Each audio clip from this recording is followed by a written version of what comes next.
What's good, ladies and gentlemen? So this is just a brief interlude between podcast number 93 and 94, and it's titled The Power of Faith and Discipline. So today I wanted to make a short video about the power of faith and discipline. Now, having a conversation with a friend of mine who knew I have been caught in transit with just a small carry-on bag when all international borders were locked down in Asia, that turned my few day stay where I'm at into a 90-day stay right now. So yes, knowing that I have nothing with me that I need to launch my business, which was about a month away from launch when the lockdown happened, and he asked me, hey, what are you doing every day? He wanted to know what my daily schedule was. So I said, I was doing the same thing I was doing before I got caught in traveler's purgatory by clueless state leaders who will eventually probably kill more people by starving them to death because of this blanket lockdown strategy than would die from the virus. But that's a topic for another day. So let's stay on point here. So my friend's response was incredulous. He said, you mean you're still waking up at 5:30 a.m. every day to work out? Why?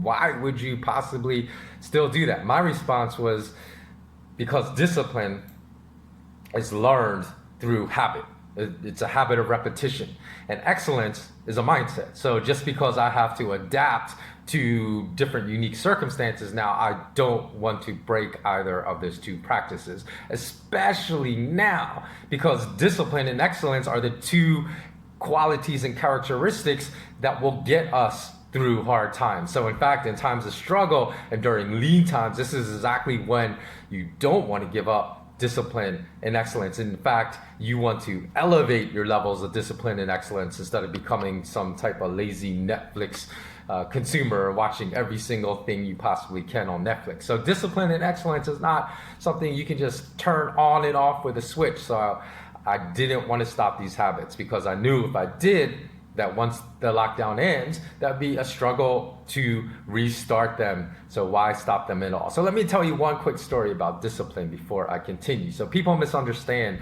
my posts, my fitness posts on IG all the time. So when I post them, I'm not promoting a message of fitness per se.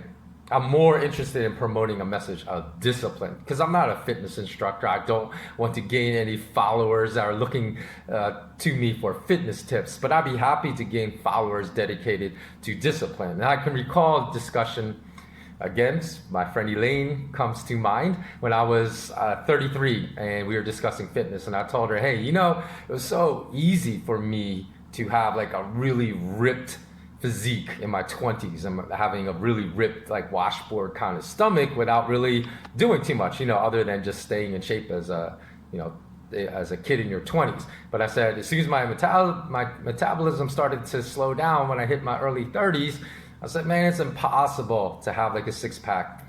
And she said, oh, John, that's so much garbage. You just don't want to do what's necessary to have one.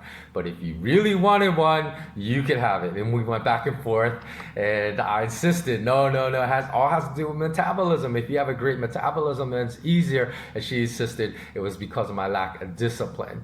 And years later, after that discussion, after I rededicated myself to much better nutritional eating habits and a better exercise plan, my six-pack returned. And I was really surprised because it wasn't even a goal of mine to get a six-pack, but it came back because of my rededicated goals to discipline and to fitness and to nutrition. And that is the power of discipline. But let me now return to my other friend. He was asking me about my daily schedule. So he said, okay, so you get up at 5:30, you go work out, you're finished by 7 a.m. Then what? What are you doing? So I told my friend that, hey, my faith is always strongest, not during the greatest financial times of my life when things are just smooth sailing and I'm not a financial worry in the world. I said my gratitude is strongest during those times, but not my faith. I said my faith is strongest during the most difficult periods of my life, because without faith, you will never pull through. Without faith, then discipline, but faith without discipline is worthless. So you have to combine those two concepts. You have to marry them. Faith and discipline go hand in hand. So too many people believe that faith is just about believing everything will be okay and that things will be okay. Oh, if I pray that everything will be okay, then it will be. That's completely wrong. Faith is about action. That's the ingredient most people don't understand. Without action, you're not fulfilling your faith. You just can't say, oh, don't worry, this will all soon be over and everything will be fine, without taking any action. With the totalitarian tyrants that have shown their totalitarian tyrants in charge of this global lockdown, you cannot say this will all soon be over. We don't know. But if we have faith, then one thing I know for certain is that we must act. Let me repeat that. If you have faith, you must act.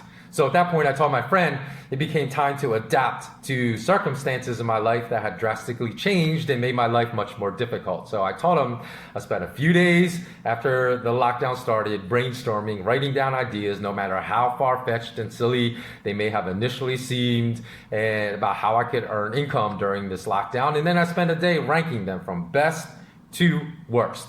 And once I determined which ideas were best and narrowed it down and most likely to succeed, then I had the talent to successfully execute, then I developed an action plan to put them into reality, and then a time frame to execute, to hold myself that discipline, right? I said, by this day, I'll get this done. By this day, I'll get this step done. By this day, I'll get that step done. And guess what? I exceeded everything that I had wished for with those plans. So I joked around with another friend. I told her, hey, I'm busier during this lockdown period than I was before the lockdown, which was actually true, because I found that I had to expend about 30% more effort to ensure everything is going to be all right during this time than I was expending before the lockdowns happened. And that is the quick interlude of why you up your levels of discipline and commitment to excellence during hard times instead of abandoning them. And as I said, this was going to be a very quick interlude before podcast number 94. So that's it. So remain intensely curious, and most importantly, keep grinding. Don't give up hope, but hope alone is insufficient to get you through. Hope must be combined with discipline, excellence, and action. So keep grinding through these difficult times and never give up. And see you guys on the other side in podcast number 94. Take care and have a beautiful day.